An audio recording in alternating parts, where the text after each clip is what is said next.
Let's bring in our panel now, Peter McGauran and Simon Banks. Peter, the point that Sarah makes there, you defend people's right to protest, yes, but when we hear these chants at the time when there's still more than 200 hostages held by the terrorist group Hamas, we'd like to see calls for free the hostages as well. That's the fundamental point here.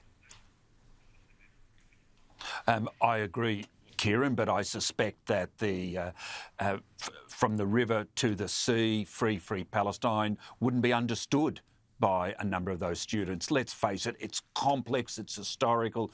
Many adult Australians struggle to understand all the contradictions and conflict in the history. Yeah. So it's a bit hard to expect impressionable 15 and 16-year-olds. But nonetheless, that phrase, as Senator Henderson said, is anti-Semitic because it denies the right of Israel to exist. And that's the problem we're in at the moment.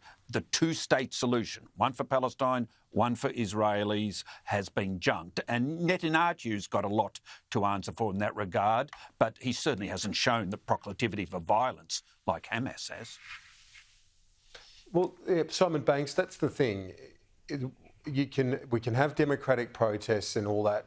Kids should be in school, as the Shadow Minister pointed out. And there needs to be, doesn't there, in terms of a nuanced discussion of what is a complex issue over many, not just decades, but centuries, that we need to remember what happened on October 7 and what democracies, what country wouldn't react. Oh, that's exactly right. I mean, it was a horrible, violent terrorist attack, and there need to be consequences for those actions. Look, I think I agree with Peter. I mean, I actually think probably the best outcome would be maybe, the school should think about putting on a class where students are actually taught about some of the history. They're taught about why phrases like this are so objectionable, so that they understand the consequences of what they're doing. I think there's an enormous education opportunity here. What we really don't want, though, is to keep stoking division within Australia about these issues. We need to try and find ways for us as Australians to understand what's going on, to have sensible conversations about it, and to encourage all sides of this conflict to act appropriately. I mean, the first thing, as you said, that Hamas should do is it should release all of the hostages that it's taken. That's going to be a fundamental precondition for peace. I guess at least there is some progress, which the Israeli government has agreed to get some of the hostages out. Yeah. It's not enough, but at least it's a start. And just a reminder, and I think those young ones there at the protest and all concerned just need to remember there's more than 200 hostages that remain there held in captivity. Let's conclude our discussion today by thinking about the politics at home. Final sitting weeks, next week, Parliament resumes. Peter, where is it heading? Where do you think the government needs to land to try and get things and its message back on track?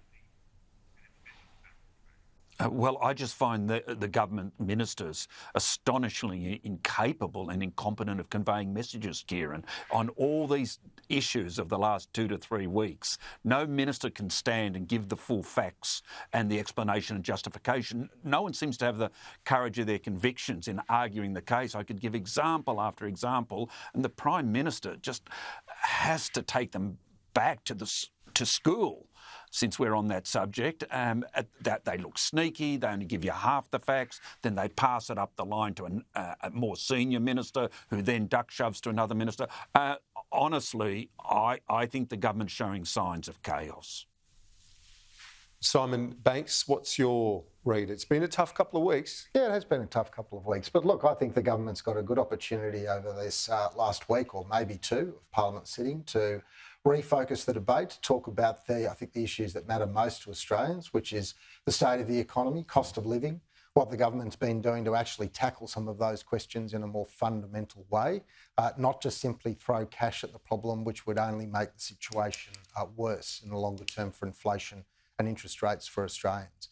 And meanwhile, the government's getting on the job. Look at that clean energy investment today announced by Chris Bowen, fundamental to ensuring the reliability of our electricity grid and cheaper electricity prices into the future. Simon Banks, Peter McGauran, gents, great to see you both. We'll catch you next week.